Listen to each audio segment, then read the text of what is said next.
سلام مجدد، روزتون بخیر. خیلی خوشحالم که تو آشپزخونه اتیسوتی هستین.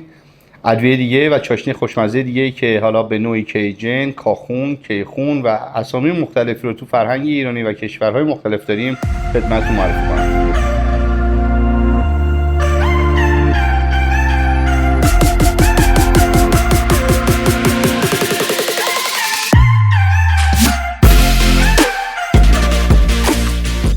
میام قطعات مرغم رو ریز میکنم، یه مقدار سبزیجاتم دارم، یه مرینید خشک خوشمزه با این ادویه کاجون، کیجن، کاخون، کیخون یا هر چیزی که میتونیم صداش کنیم که در فرهنگ ما احتمالاً بهش میگن کاجون.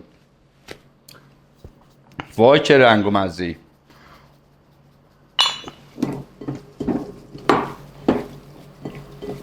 از عصبور نگم براتون. جالبه که این چاشنی‌ها خودشون طعم هم یه مقدار دارن، مثل نمک دیگه شما نیاز به افزودنی دیگه‌ای ندارید. یه پاستا خیلی خوشمزه رو پیش رو داریم، منتظر باشید.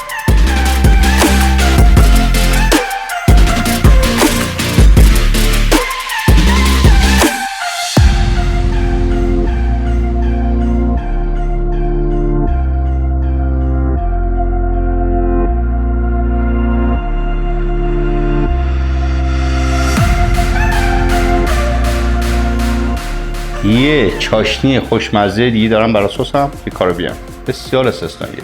ترکیباتی از سبزیجات رو تپ میدم، سبکی شدن مرغم اضافه میکنم با سس گوجه با طعم کاریبی و کاجون عزیز.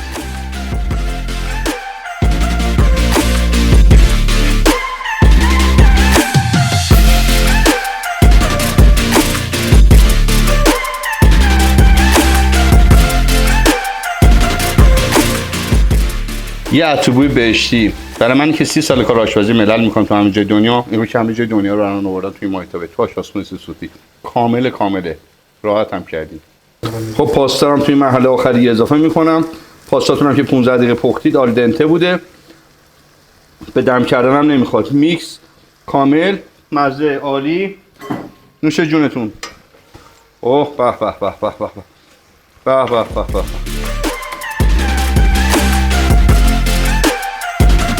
یه مقدار از ادویه بیس کاریبیان عالیمون که برای سبزیجاتمون بود، برای بالا بردن مزه کلیمون و زیبایی کارمون بهش اضافه کردم به جای پنیر پارمیژان و هر چیز دیگه که دوست دارید. بهترین ترکیب برنده کیجن و کارائیبه. خب پاستامون هم حاضر شد با مرغ کیجن و ادویه کارائیبی. نوش جونتون. منتظرم شما درست کنید.